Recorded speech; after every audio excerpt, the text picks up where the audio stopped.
Audiobooks presents Feeling is the Secret by Neville Goddard. This book is about the art of realizing your desires. It explains the mechanism used in the creation of the visible world. It is a small book, but not insignificant. It contains a treasure, a clearly defined path to the realization of your dreams. If it were possible to convince someone through reasoned arguments and detailed examples, this book would be much longer.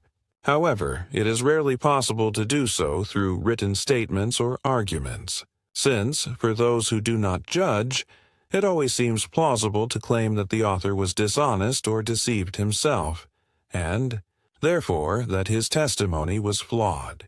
Consequently, I have deliberately omitted all arguments and testimonies, and simply challenge the open-minded reader to practice the law of consciousness as revealed in this book.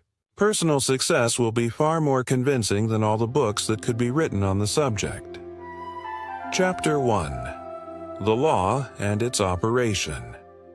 The world and everything in it is man's conditioned consciousness objectified. Consciousness is the cause and the substance of the entire world. It is to consciousness, then, that we must turn if we wish to discover the secret of creation.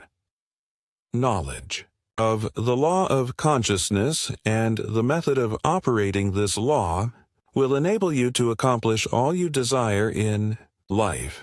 Armed with a working knowledge of this law, you can build and maintain an ideal world. Consciousness is the one and only reality, not figuratively but actually. For greater clarity, this reality may be likened to a stream divided into two parts, the conscious and the subconscious. To intelligently operate the law of consciousness, it is necessary to understand the relationship between the conscious and the subconscious. The conscious is personal and selective. The subconscious is impersonal and non-selective. The conscious is the realm of effect. The subconscious is the realm of cause. These two aspects are the male and female divisions of consciousness. The conscious is male. The subconscious is female. The conscious generates ideas and impresses these ideas on the subconscious. The subconscious receives ideas and gives form and expression to them. By this law, first conceiving an idea and then impressing the idea conceived on the subconscious, all things evolve out of consciousness, and without this sequence there is not anything made that is made. The conscious impresses the subconscious, while the subconscious expresses all that is impressed upon it. The subconscious does not originate ideas, but accepts as true those which the conscious mind feels to be true and, in a way known only to itself, objectifies the accepted ideas. Therefore, through his power to imagine and feel, and his freedom to choose the idea he will entertain, man has control over creation. Control of the subconscious is accomplished through control of your ideas and feelings. The mechanism of creation is hidden in the very depth of the subconscious, the female aspect or womb of creation, ETT. Subconscious transcends reason and is independent of induction. It contemplates a feeling as a fact existing within itself, and, on this assumption, proceeds to give expression to it. The creative process begins with an idea, and its cycle runs its course as a feeling and ends in a volition to act. Ideas are impressed on the subconscious through the medium of feeling. No idea can be impressed on the subconscious until it is felt, but once felt, be it good, bad, or indifferent, it must be expressed. Feeling is the one and only medium through which ideas are conveyed to the subconscious. Therefore, the man who does not control his feelings may easily impress the subconscious with undesirable states. By control of feeling is not meant restraint or suppression of your feeling, but rather the disciplining of self to imagine and entertain only such feeling as contributes to your happiness. Control. of your feeling is all important to a full and happy life. Never entertain an undesirable feeling nor think compassionately about wrong in any shape. Do not dwell on the imperfection of yourself or others. To do so is to impress the subconscious with these limitations. What you do not want done unto you, do not feel that it is done unto you or another. This is the whole law of a full and happy life. Everything else is commentary. Every feeling makes a subconscious impression, and unless it is counteracted by a more powerful feeling of an opposite nature, must be expressed. The dominant of two feelings is the one expressed. I am healthy is a stronger feeling than I will be healthy. To feel I will be is to confess I am not. I am is stronger than I am not. What you feel you are always dominates what you feel you would like to be. Therefore, to be realized, the wish must be felt as a state that is rather than a state that is not. Sensation precedes manifestation, and is the foundation upon which all manifestation rests. Be careful of your moods and feelings, for there is an unbroken connection between your feelings and your visible world. Your body is an emotional filter and bears the unmistakable marks of your prevalent emotions. Emotional disturbances, especially suppressed emotions, are the causes of all disease. To feel intensely about a wrong without voicing or expressing it is the beginning of disease, dis-ease, in both body and environment. Do not entertain the feeling of regret or failure, because frustration or detachment from your objective results in disease. Think feelingly only of the state you desire to realize. Feeling the reality of the state sought and living and acting on that conviction is the way of all seeming miracles. All changes of expression are brought about through a change of feeling. A change of feeling is a change of destiny. All creation occurs in the domain of the subconscious. What you must acquire, then, is a reflective control of the operation of the subconscious. That is, control of your ideas and feelings. Chance or accident is not responsible for the things that happen to you, nor is predestined fate the author of your fortune or misfortune. Your subconscious impressions determine the conditions of your world. The subconscious is not selective. It is impersonal and no respecter of persons. The subconscious is not concerned with the truth or falsity of your feeling. It always accepts as true that which you feel to be true. Feeling is the assent of the subconscious to the truth of that which is declared to be true. Because of this quality of the subconscious, there is nothing impossible to man. Whatever the mind of man can conceive and feel as true, the subconscious can and must objectify.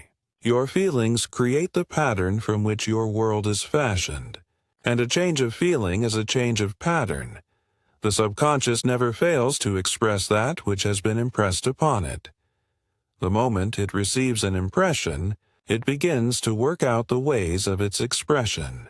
It accepts the feeling impressed upon it, your feeling, as a fact existing within itself, and immediately sets about to produce in the outer or objective world the exact likeness of that feeling.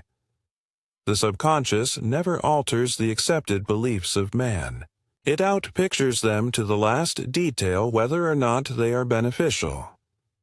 To impress the subconscious with the desirable state, you must assume the feeling that would be yours had you already realized your wish. In defining your objective, you must be concerned only with the objective itself. The manner of expression or the difficulties involved are not to be considered by you. To think feelingly on any state impresses it on the subconscious. Therefore, if you dwell on difficulties, barriers, or delay, the subconscious, by its non-selective nature, accepts the feeling of difficulties and obstacles as your request and proceeds to produce them in your outer world. The subconscious is the womb of creation. It receives the idea unto itself through the feelings of man. It never changes the idea received, but always gives it form. Hence, the subconscious outpictures the idea in the image and likeness of the feeling received. To feel a state as hopeless or impossible is to impress the subconscious with the idea of failure. Although the subconscious faithfully serves man, it must not be inferred that the relation is that of a servant to a master, as was anciently conceived. The ancient prophets called it the slave and servant of man. St. Paul personified it as a woman and said, "The woman should be subject to man in everything." The subconscious does serve man and faithfully gives form to his feelings. However, the subconscious has a distinct distaste for compulsion and responds to persuasion rather than to command. Consequently, it resembles the beloved wife more than the servant. The husband is head of the wife may not be true of the earthly relationship of man and wife, but it is true of the conscious and the subconscious, or the male and female aspects of consciousness. The mystery to which Paul referred when he wrote, "This is a great mystery. He that loveth his wife loveth himself, and they two shall be one flesh," is simply the mystery of consciousness. Consciousness is really one and undivided, but for creation it appears to be divided into two. The conscious, objective or male aspect truly is the head and dominates the subconscious, subjective or female aspect. However, this leadership is not that of the tyrant, but of the lover. So, by assuming the feeling that would be yours were you already in possession of your objective, the subconscious is moved to build the exact likeness of your assumption. Your desires are not subconsciously accepted until you assume the feeling of their reality, for only through feeling is an idea subconsciously accepted, and only through this subconscious acceptance is it ever expressed. It is easier to ascribe your feeling to events in the world than to admit that the conditions of the world reflect your feeling. However, it is eternally true that the outside mirrors the inside, as within, so without. As above, so below. As below, so above. As within, so without. As without, so within. Correspondence, the second of the 7 principles of Hermes Trismegistus. Ieta decruin. Man can receive nothing unless it is given him from heaven. John 3:27. And the kingdom of heaven is within you. Luke 17:21. Nothing comes from without. All things come from within, from the subconscious. It is impossible for you to see other than the contents of your consciousness. Your world in every detail is your consciousness objectified. Objective states bear witness of subconscious impressions. A change of impression results in a change of expression. The subconscious accepts as true that which you feel is true, and because creation is the result of subconscious impressions, you, by your feeling, determine creation. You are already that which you want to be, and your refusal to believe this is the only reason you do not see it. To seek on the outside for that which you do not feel you are is to seek in vain, for we never find that which we want. We find only that which we are. In short, you express and have only that which you are conscious of being or possessing. To him that hath it is given. Matthew 13:12, 25:29, Mark 4:25, Luke 8:18, 19-26, denying the evidence of the senses and appropriating the feeling of the wish. Fulfilled is the way to the realization of your desire. Mastery of self-control of your thoughts and feelings is your highest achievement. However, until perfect self-control is attained, so that in spite of appearances you feel all that you want to feel, use sleep and prayer to aid you in realizing your desired states. These are the 2 gateways into the subconscious. Chapter 2. Sleep. Sleep, The life that occupies 1/3 of our stay on Earth is the natural door into the subconscious. So it is with sleep that we are now concerned. The conscious 2/3 of our life on Earth is measured by the degree of attention we give sleep. Our understanding of and delight in what sleep has to bestow will cause us, night after night, to set out for it as though we had an appointment with a lover. In a dream, in a vision of the night, when deep sleep falleth upon men, in slumbering, upon the bed, then he openeth the ears of men and sealeth their instruction. Job 33:15-16. It is in sleep and in prayer, a state resembling sleep, that man enters the subconscious to make his impressions and receive his instructions. In these states, the conscious and subconscious are creatively joined. The male and female become one flesh. Sleep is the time when the male or conscious mind turns from the world of sense to seek its lover or subconscious self. The subconscious, unlike the woman of the world who marries her husband to change him, has no desire to change the conscious, waking state, but loves it as it is and faithfully reproduces its likeness in the outer world of form. The conditions and events of your life are your children, formed from the molds of your subconscious impressions in sleep. They are made in the image and likeness of your innermost feeling that they may reveal you to yourself.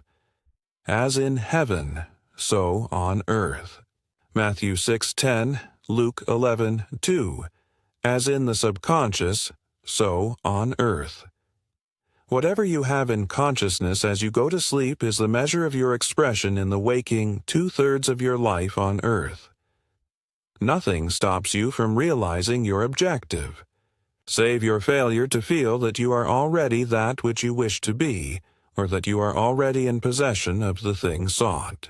Your subconscious gives form to your desires only when you feel your wish fulfilled. The unconsciousness of sleep is the normal state of the subconscious, because all things come from within yourself, and your conception of yourself determines.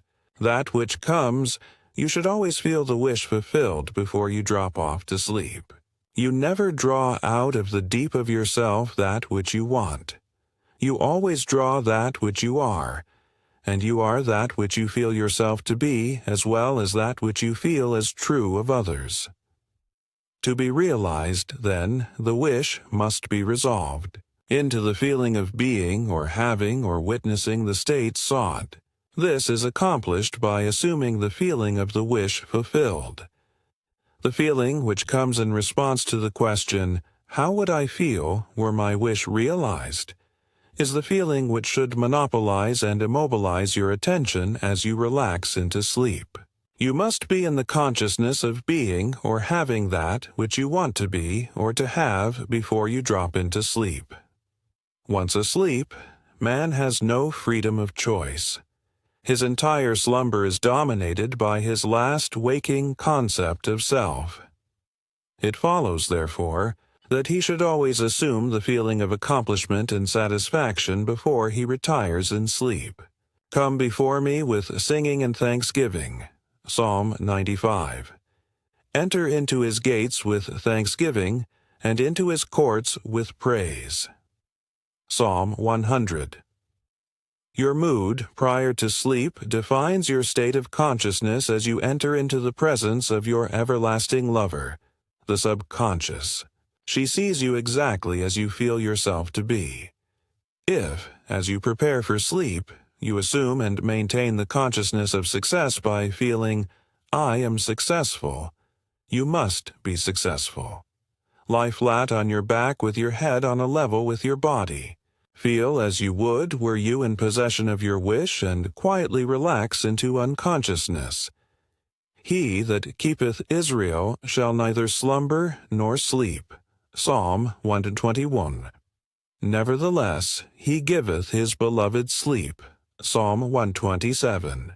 The subconscious never sleeps. Sleep is the door through which the conscious, waking mind passes to be creatively joined to the subconscious. Sleep conceals the creative act, while the objective world reveals it. In sleep, man impresses the subconscious with his conception of himself. What more beautiful description of this romance of the conscious and subconscious is there than that told in the Song of Solomon? By night on my bed I sought him whom my soul loveth. I found him whom my soul loveth. I held him, and I would not let him go, until I had brought him into my mother's house, and into the chamber of her that conceived me. Song of Solomon 3:1-4. Preparing to sleep, you feel yourself into the state of the answered wish, and then relax into unconsciousness. Your realized wish is he whom you seek. By night, on your bed, you seek the feeling of the wish fulfilled, that you may take it with you into the chamber of her that conceived you, into sleep, or the subconscious which gave you form, that this wish also may be given expression. This is the way to discover and conduct your wishes into the subconscious. Feel yourself in the state of the realized wish and quietly drop off to sleep. Night after night, you should assume the feeling of being, having, and witnessing that which you seek to be, possess, and see manifested. Never go to sleep feeling discouraged or dissatisfied. Never sleep in the consciousness of failure. Your subconscious, whose natural state is sleep, sees you as you believe yourself to be. And whether it be good, bad, or indifferent, the subconscious will faithfully embody your belief. As you feel, so do you impress her. And she, the perfect lover, gives form to these impressions and outpictures them as the children of her beloved. Thou art all fair, my love. There is no spot in thee. Song of Solomon 4:7 is the attitude of mind to adopt before dropping off to sleep. Disregard appearances and feel that things are as you wish them to be. For he calleth things that are not seen as though they were. Romans 4:17, and the unseen becomes seen. To assume the feeling of satisfaction is to call conditions into being which will mirror satisfaction. Signs follow, they do not precede. Proof that you will follow the consciousness that you are. It will not precede it. You are an eternal dreamer, dreaming non-eternal dreams. Your dreams take form as you assume the feeling of their reality. Do not limit yourself to the past. Knowing that nothing is impossible to consciousness, begin to imagine states beyond the experiences of the past. Whatever the mind of man can imagine, man can realize. All objective, visible states were first, subjective, invisible states, and you called them into visible by assuming the feeling of their reality. The creative process is first imagining and then believing the state imagined. Always imagine and expect the best. The world cannot change until you change your conception of it. As within, so without. Nations, as well as people, are only what you believe them to be. No matter what the problem is, no matter where it is, no matter whom it concerns, you have no one to change but yourself, and you have neither opponent nor helper in bringing about the change within yourself. You have nothing to do but convince yourself of the truth of that which you desire to see manifested. As soon as you succeed in convincing yourself of the reality of the state sought, results follow to confirm your fixed belief. You never suggest to another the state which you desire to see him express. Instead, you convince yourself that he is already that which you desire him to be. Realization of your wish is accomplished by assuming the feeling of the wish fulfilled. You cannot fail unless you fail to convince yourself of the reality of your wish. A change of belief is confirmed by a change of expression. Every night, as you drop off to sleep, feel satisfied and spotless. For your subjective lover always forms the objective world in the image and likeness of your conception of it. The conception defined by your feeling. The waking 2/3 of your life on earth ever corroborates or bears witness to your subconscious impressions. The actions and events of the day are effects. They are not causes. Free will is only freedom of choice. Choose ye this day whom ye shall serve. Joshua 24-15 is your freedom to choose the kind of mood you assume. But the expression of the mood is the secret of the subconscious. The subconscious receives impressions only through the feelings of man and, in a way known only to itself, gives these impressions form and expression. The actions of man are determined by his subconscious impressions. His illusion of free will, his belief in freedom of action, is but ignorance of the causes which make him act. He thinks himself free because he has forgotten the link between himself and the event. The man awake is under compulsion to express his subconscious impressions. If in the past he unwisely impressed himself, then let him begin to change his thought and feeling, for only as he does so will he change his world. Do not waste one moment in regret, for to think feelingly of the mistakes of the past is to reinfect yourself. Let the dead bury the dead. Matthew 8:22. Luke 9:60. Turn from appearances and assume the feeling. That would be yours were you already the one you wish to be. Feeling a state produces that state. The part you play on the world's stage is determined by your conception of yourself. B. Feeling your wish fulfilled and quietly relaxing into sleep. You cast yourself in a star role to be played on earth tomorrow, and while asleep you are rehearsed and instructed in your part. The acceptance of the end automatically wills the means of realization. Make no mistake about this. If, as you prepare for sleep, you do not consciously feel yourself into the state of the answered wish, then you will take with you into the chamber of her who conceived you the sum total of the reactions and feelings of the waking day. And while asleep, you will be instructed in the manner in which they will be expressed tomorrow. You will rise believing that you are a free agent, not realizing that every action and event of the day is predetermined by your concept of self as you fell asleep. Your only freedom, then, is your freedom of reaction. You are free to choose how you feel and react to the day's drama. But the drama, the actions, the events, and circumstances of the day have already been determined. Unless you consciously and purposely define the attitude of mind with which you go to sleep, you unconsciously go to sleep in the composite attitude of mind made up of all feelings and reactions of the day. Every reaction makes a subconscious impression, and unless counteracted by an opposite and more dominant feeling, is the cause of future action.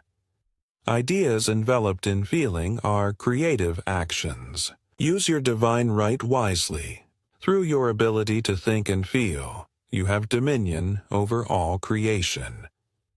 While you are awake, you are a gardener selecting seed for your garden. But, except a corn of wheat fall into the ground and die, it abideth alone. But if it die, it bringeth forth much fruit. John 12-24. Your conception of yourself as you fall asleep is the seed you drop into the ground of the subconscious. Dropping off to sleep, feeling satisfied and happy compels conditions and events to appear in your world which confirm these attitudes of mind. Sleep is the door into heaven. What you take in as a feeling you bring out as a condition, action, or object in space. So sleep in the feeling of the wish fulfilled. Chapter 3. Prayer. Prayer, like sleep, is also an entrance into the subconscious. When you pray, enter into your closet, and when you have shut your door, pray to your Father which is in secret, and your Father which is in secret shall reward you openly. Matthew 6:6. Prayer is an illusion of sleep, which diminishes the impression of the outer world and renders the mind more receptive to suggestion from within. The mind in prayer is in a state of relaxation and receptivity akin to the feeling attained just before dropping off to sleep. Prayer is not so much what you ask for, as how you prepare for its reception. Whatsoever things ye desire, when ye pray, believe that you have received them, and ye shall have them. Mark 11:24. The only condition required is that you believe that your prayers are already realized. Your prayer must be answered if you assume the feeling that would be yours were you already in possession of your objective. The moment you accept the wish as an accomplished fact, the subconscious finds means for its realization. To pray successfully, then, you must yield to the wish, that is, feel the wish fulfilled. The perfectly disciplined man is always in tune with the wish as an accomplished fact.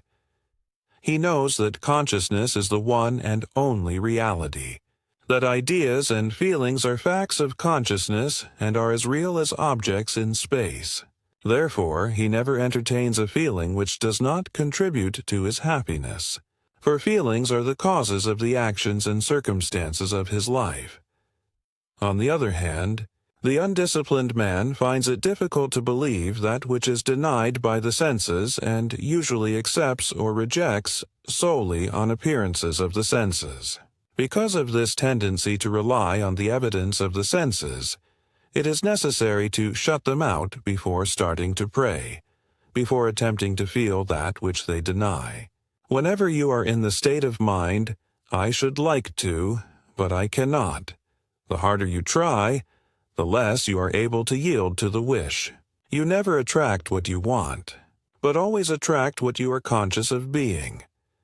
Prayer is the art of assuming the feeling of being and having that which you want. When the senses confirm the absence of your wish, all conscious effort to counteract the suggestion is futile and tends to intensify the suggestion. Prayer is the art of yielding to the wish and not the forcing of the wish. Whenever your feeling is in conflict with your wish, feeling will be the victor. The dominant feeling invariably expresses itself. Prayer must be without effort. In attempting to fix an attitude of mind which is denied by the senses, effort is fatal. To yield successfully to the wish as an accomplished fact, you must create a passive state, a kind of reverie or meditative reflection similar to the feeling which precedes sleep. In such a relaxed state, the mind is turned from the objective world and easily senses the reality of a subjective state. It is a state in which you are conscious and quite able to move or open your eyes but have no desire to do so. An easy way to create this passive state is to relax in a comfortable chair or on a bed. If on a bed, lie flat on your back with your head on a level with your body.